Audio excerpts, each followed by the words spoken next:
จังหวัดดองเมืองเชียงใหม่ได้ทางแทนไว้เข่งต่างพูดในกันเนาะเข่งต่างพูดว่าในซึ่งเป็นซึ่งในห้องข่าวของต้องกันในครับเนาะลองเข่งต่างพูดว่าในเรื่องเปิดว่าเมื่อปันพระเป็นเจ้าเฮาไหว้เสกพระเป็นเจ้าเฮาเป็นพระเย้าเรียกว่าพระเป็นเจ้าเฮา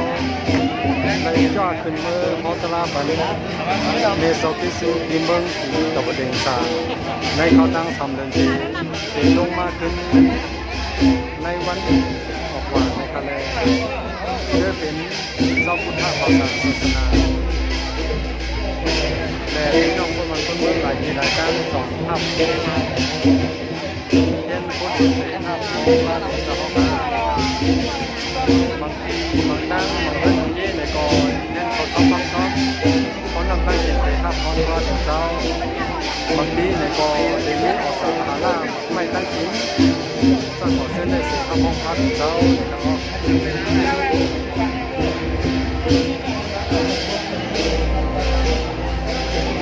เข่งต่างในเขาพาไปหันมีหนองโกยหนองอ้อย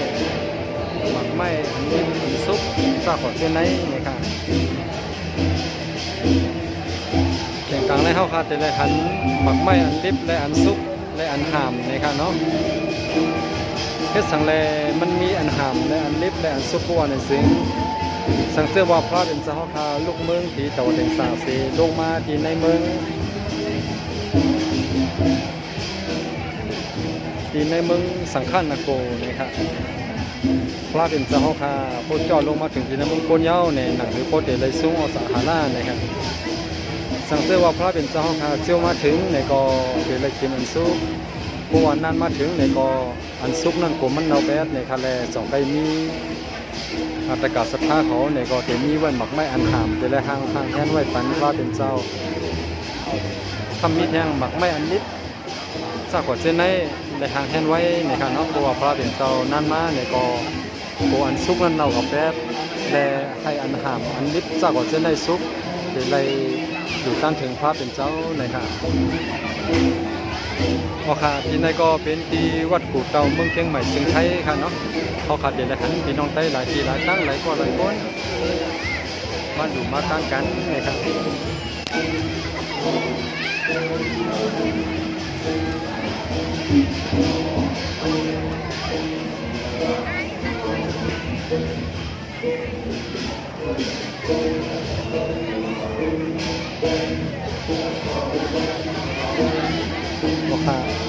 เขาขับพี่น้องไต้เสื้อพี่น้องแห้งกันเมืองลูกเมืองไต้มาในสังเสื้อพี่น้องไต้อยู่ในเมืองไต้ในสังติดฟ้าเจ้าพุทธภาษาศาสนามันเคยย้ำพระพุทธเจ้าในก็เคยย้ำพระเป็นเจ้าในก็มันดูมาด้านต่างๆทั้งหมอกทั้งมันเขานำตั้งเห็นสักขอเจ้าไหน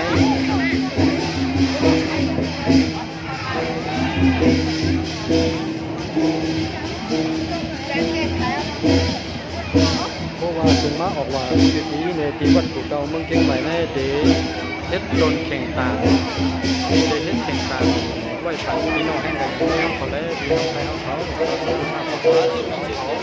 ตอนหลังเลยวันถึงวันด้านเลยครับ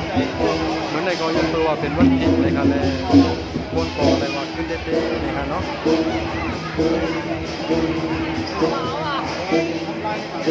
ที่ในปอยคนมีสิ่งหลายๆในเขาพาเขาไปสำคัญในทางเขาใช้สมองพี่น้องเขาไปในปอยแน่ความมีสิ่งหลาย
าวันออกบอกสิ่งดี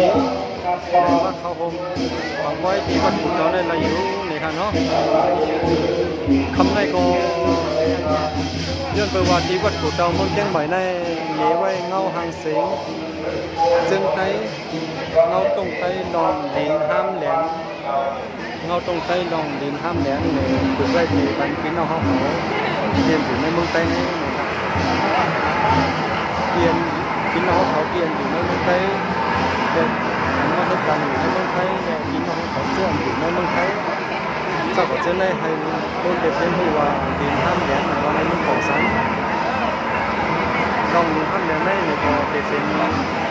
ซึ่งก็เลยเป็นข้อหาเรียนมาให้ล่าสุดสมมติว่าเกิดพื้นที่ที่เราอยู่เนี่ยถ้าเกิดไม่ได้ดูแลปกครองโดยกองทัพผู้ชาติไทยใหญ่ชาติเซฟานี่นะครับมันจะเป็นยังไงครับจำเป็นไหมที่จะต้องมีกองทัพผู้ชาติไทยใหญ่ในการปกครองที่ว่าการไปเนี่ยมันจะเป็นป่าได้เป็นสมาธิเขาเตียนขุดนี้ลองดินห้ามแหลมในเด็กขุดด้วยปันตีไหนนะครับเนาะตอนเด็กๆที่ผมอพยพมาเนี่ยตอนที่ผมเข้ามาถึงจุดนี้ตอนเด็กๆผมก็มีการประทับตรงใต้ลองดินห้ามแหลมได้ในกองเต้มาหลิงไว้ก็เต้ถ้ามีประชาชนเขาจะไปตั้งหมู่บ้านที่ไหนไปรวมตัวกันที่ไหนพม่าทางพม่าจะมาขับไล่เพราะฉะนั้นที่นี่ก็มีกองกำลังผู้ชาติไทยใหญ่กองทัพเข้ามาปกป้องอยู่เพื่อการไม่ให้พม่าขับไล่เพราะว่าถึงมาวันเดือนมดไม่เสียเลย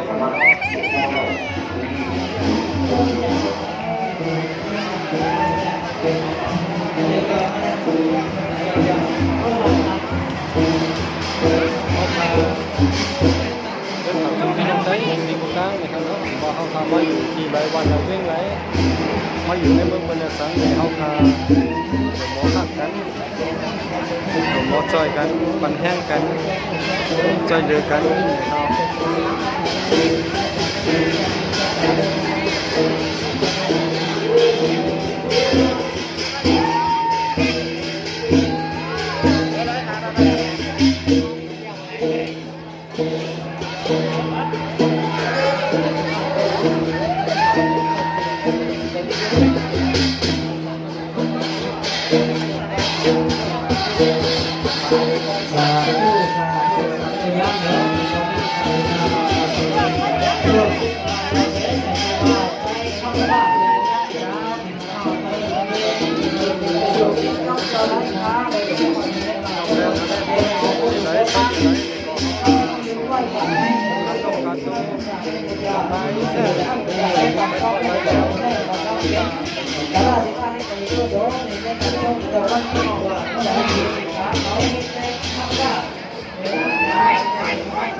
ในก็จะเป็น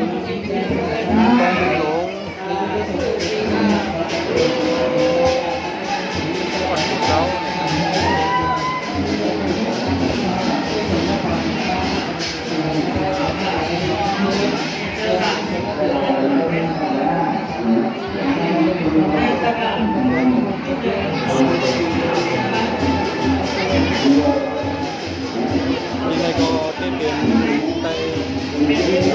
cho công ty vật của tàu công ty máy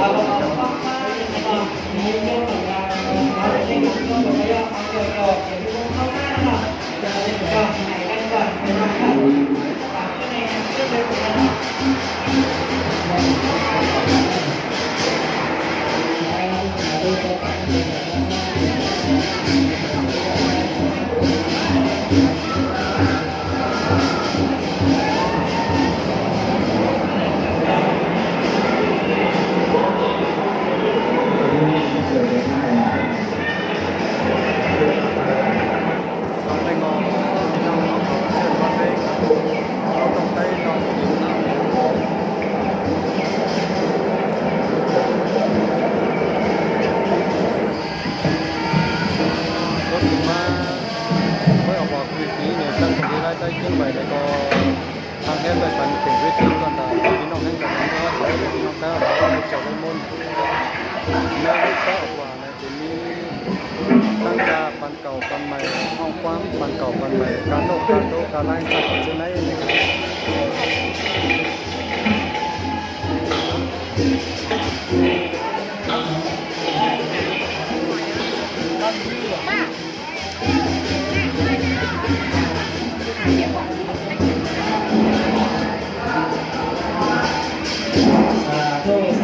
สาธุย้ำแถวในบรรยากาศศาสนาเราก็ถึงเสียว่าอีกมาแถวทำให้เรื่องราวมันมาถึงว่าใจยอมที่ก็อยู่นี่ก็จะโกงน้ำในขณะแล้วเราได้เป็นตัวกลางต้องแสดงข้าวราเป็นเจ้าในกับน้องเราก็ไปมองว่ามันแรงสวัสดีค่ะเป็นเส้นทางเขาใจมูลีเขาเดินไปยืนอยู่ที่ทำจำตรงไหนในห้องนั้นไม่ได้ว่าจะต้องอะไรini juga roti dan minyak berisi juga apa ini ini roti yang ada di ทำให้เขาหาไปอ่อนพี่น้องๆเขาบอกด้วยกองมูวัดกูเตาเมืองเชียงใหม่นะครับ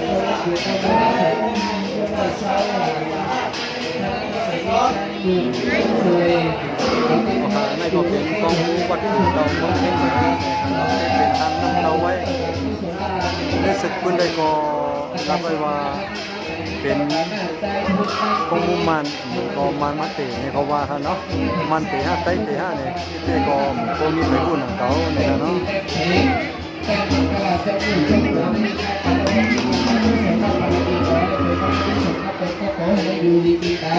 các cơ sở này đi bên đi trong cái cầu có cả sản đi ra thì cho trong là các điều kiện này từ việc của các cô có là có đi bằng là sản phẩm sau đó ta lục thì ai được có tôi chơi vui chơi vui nhỉ mà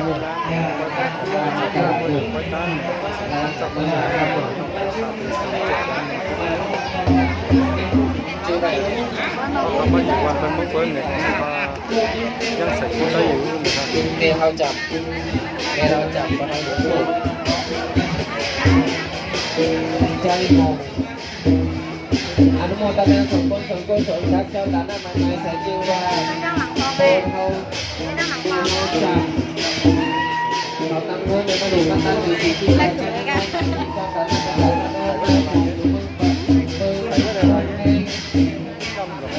ผมเองผมเองวัดจะละ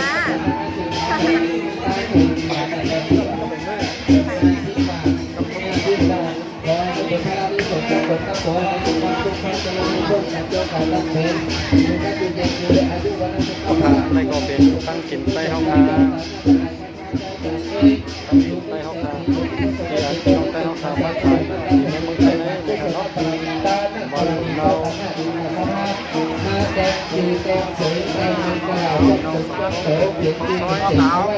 คนเส้นในก็มีเหมือนกันเขาขายซื้อมาจากการที่เราใช้ก่อนก็เป็นอยู่กันอยู่เย็นอยู่ด้วยอายุวันละช่วยเหลือผู้คนต้องใต้ห้องน้ำเนี่ยก็มาขายบ้านเขาหมดตัวบ่มีเนี่ยเนาะ จะจับเองเอาพลาเนี่ยพลาเป็นพลาเนี่ย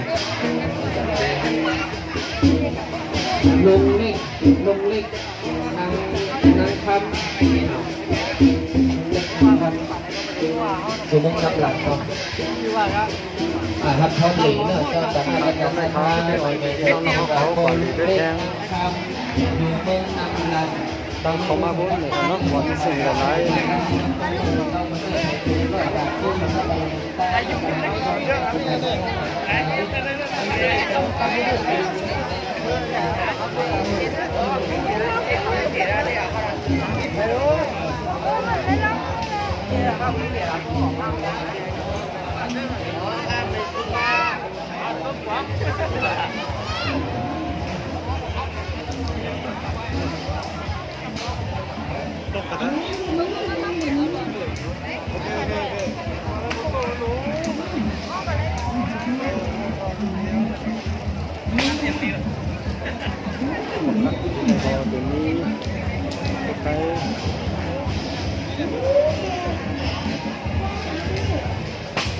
มีคนพูดได้เนี่ยครับเนาะ และตั้งเลน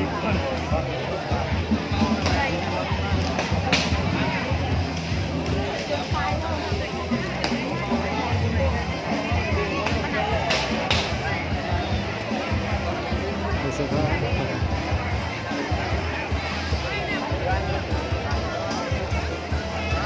โอ้ครับคุณสามมือกันว่ามันในขาเขาใจเสียนมองแต่ย้อนดูไว้ที่ในก่อนในครับเนาะเพราะว่ามีมาทางต่างปอกในมีไว้มาทางต่างปอกในเขาค่ะแต่ไปมาไถ่ทับในค่ะสังเกตว่าใครผู้ว่าติดซึ่งหือในก็ติดตามเพจคุกขาเขาไว้นั้นก็ติดตามยูทูบขาเขาไว้นะครับเนาะเพราะว่ามีสั่งใหม่ๆในก็เขาค่ะเดี๋ยวแล้วมาลงนี้นะครับไม่ส่งตั้งเส้นค่ะ ไม่ใหญ่ตรง